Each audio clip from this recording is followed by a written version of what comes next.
Lihat kewajiban sholat ini. Orang dalam kondisi sakit tetap wajib sholat. Bagaimana dia tidak bisa berwudu? Tayamum. Dia nggak bisa tayamum, ditayamumi. Bagaimana kondisi tubuhnya penuh dengan najis? Bersihkan.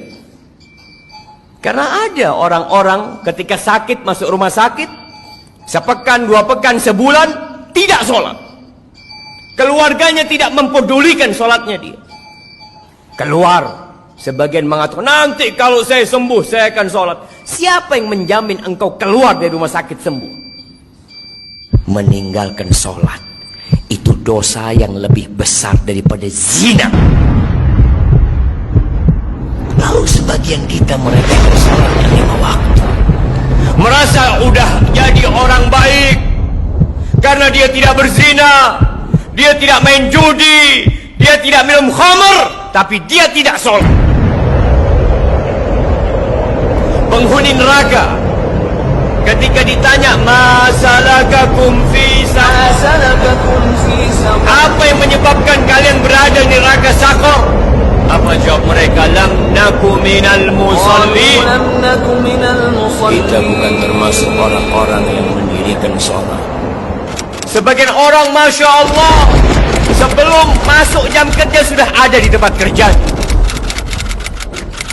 Tiap hari dia lakukan itu. Berapa dia digaji? Kenapa ketika panggilan Allah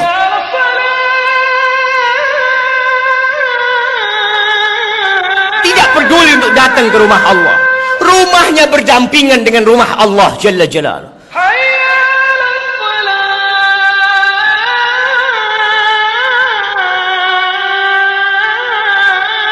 Apa yang kau cari dalam kehidupan ini? Rasulullah sallallahu alaihi wasallam beliau mengatakan, al-ahdul ladzi bainana wa bainahum as-salah faman tarakaha faqad kafar. Yang membedakan kita sama mereka tuh, sama orang kafir itu salat. Maka siapa meninggalkan salat, dia telah kafir. Pelajari yang sudah salat, apakah salat dia sudah benar apa belum? Jangan sampai kita capek lelah sholat, akhirnya tidak diterima. Karena ada orang yang sholat tapi dia riya. Waktunya tidak peduli dengan rukun dan syaratnya. Di surat Al-Ma'un Allah katakan, celaka orang-orang yang sholat, apalagi tidak sholat. Kata Rasul sallallahu alaihi wasallam, inna rajula la yusalli salata 60 sana. Ada orang yang sholat selama 60 tahun dia sholat. Walam tuqbal lahu sholat. Satu pun sholatnya nggak ada yang terima. Yutimmu ruku'ahu wa la yutimmu sujudahu. Yutimmu sujudahu wa la yutimmu ruku'ahu. Sholatnya asal. Sujudnya sempurna, rukuknya nggak sempurna. Rukuknya sempurna, sujudnya nggak sempurna.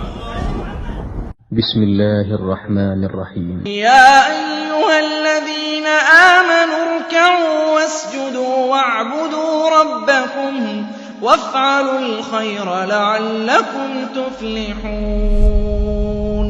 Sesungguhnya perkara yang pertama kali ditanya oleh Allah Azza wa Jal kelak di hari kiamat berkaitan dengan salatnya. Awwalu ma yuhasabu alaihi al-'abdu yaumal qiyamati salatuh. Seorang hamba di akhirat yang pertama kali dihisab dari amalannya adalah salat. Apabila salatnya baik, baik seluruh amalannya. Namun apabila salatnya rusak, rusak seluruh amalannya. Dan sebagian kaum muslimin melalaikan salat, bahkan meninggalkan salat yang meruntuhkan agamanya. Sebagian lagi salat hanya Jumat saja, bahkan sebagian juga hanya salat di bulan puasa saja. Mereka yang meninggalkan salat dengan sengaja, sesungguhnya mereka telah terjerumus ke dalam kefasikan yang nyata, dan ditakutkan mereka akan terjerumus ke dalam kekufuran ikhwatal iman. Bainar rajuli wal kufri wasyirki tarkus salah, faman tarakaha faqad kafar. Pembatas antara seseorang dan kesyirikan serta kekufuran adalah salat. Barang siapa yang meninggalkannya, jatuh dalam lembah kekufuran. La hadza fil Islam liman taraka shalah. Jangan ngaku muslim kalau dia tidak salat. Sampaikan juga azab, bagaimana azab orang yang tidak sholat. Bahwa orang yang tidak sholat itu lebih besar dosa daripada zina. Orang yang tidak sholat lebih besar daripada membunuh. Orang yang tidak sholat lebih besar dosanya daripada seorang anak berzina dengan ibunya. Gak ada dosa yang mengalahkan dosa sholat. Wallah, tidak ada dosa maksiat yang lebih besar daripada dosa meninggalkan sholat setelah syirik. Bagaimana seseorang mengaku muslim sementara bangunan Islamnya runtuh karena tiang penyanggahnya telah runtuh, yaitu salat.